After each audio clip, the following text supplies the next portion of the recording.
10 तारखेला मसला खुर्द येथे आपण अखंड हरनाम सोहळा तसेच मातृपितृ पूजन सोहळा ठेवलेला आहे. या सोहळ्यानिमित्त प्रोग्राम काय असणार आहे ते आणि अखंड महाराष्ट्राचं लक्ष सर मसला खुर्दकडे तुम्ही वळवलं, कारण एवढा मोठा टेंट वगैरे सर्व काय आम्ही आता बघतोय. आताची तयारी फक्त एवढ्या जंगी चालू आहे. तर सर काय 10 तारखेला आपल्या माध्यमातून काय संदेश देऊ शकता तुळजापूर जनतेला, उस्मानाबाद जनतेला, तसंच महाराष्ट्रातील जनतेला?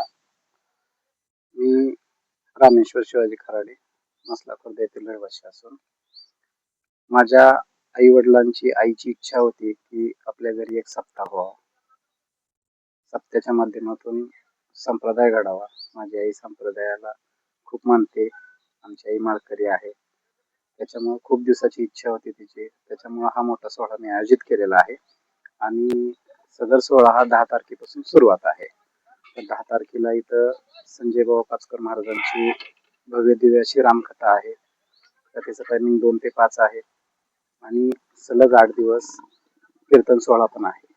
सकाळी ज्ञानेश्वरी पारायण 7 ते 10 आहे, दुपारी 2 ते 5 रामकथा आहे आणि संध्याकाळी 9 ते 11 कीर्तनाचा महोत्सव आहे.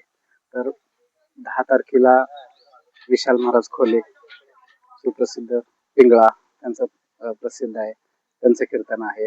11 तारखेला इंदुरीकर महाराजांचं कीर्तन आहे. 12 तारखेला पुरुषोत्तम पाटील आवाजात जादूगार त्यांचं कीर्तन आहे. 13 तारखेला अक्रू महाराज साखरे यांचं कीर्तन आहे. 14 तारखेला जोग संस्थेचे आपले माधवबाबा इंगोले त्यांचं कीर्तन आहे. 15 तारखेला ढोक महाराजांचं कीर्तन आहे.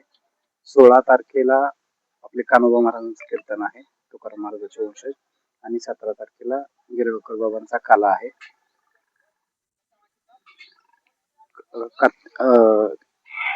सुभाष महाराज गुंडगिरे आमचे जे कात्रीचे आहेत त्यांच्या शुभ आशीर्वादाने आणि तुकाराम भाऊ पिंपळ्याचे त्यांच्या शुभ आशीर्वादाने आणि आमचे पुरेकर बाबा यांच्या शुभ आशीर्वादाने आम्ही या कार्यक्रमाला सुरुवात करत आहोत. तरी आपल्या पंचक्रोशीतील तसेच तालुक्यातील जेवढे काही ज्ञानेश्वरी पारायण वाचक असतील ते इथं मुक्कामी येऊ शकतात. त्यांची 700 ते 800 लोकांची आपण राहण्याची, आंघोळीची, जेवणाची सर्व सुविधा केलेली आहे आणि येणाऱ्या सर्व भाविकांची जेवणाची वगैरे सुविधा केलेली आहे. ज्ञानेश्वरी वाचकासाठी आम्ही बाहेरून ज्ञानेश्वरी अरेंज केलेले आहेत, त्यांच्याजवळ असतील तर तेही घेऊन येऊ शकतील.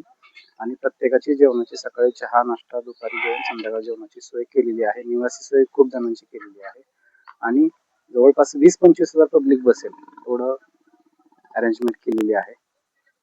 जेवढा जास्त उपयोग आणि जेवढं जास्त संप्रदायातील व्यक्तींना याचा लाभ व्हावा यासाठी आमचा खूप मोठा प्रयत्न आहे. आणि तुमच्या माध्यमातून आम्ही असं आवाहन करतो की आमच्या पंचक्रोशीतील तालुक्यातील जेवढे हे बघणारे भाविक भक्त आहेत त्यांनी या कीर्तनाचा, या संप्रदायाचा, या रामकथेचा, या सोहळ्याचा आनंद घ्यावा, एवढीच इच्छा.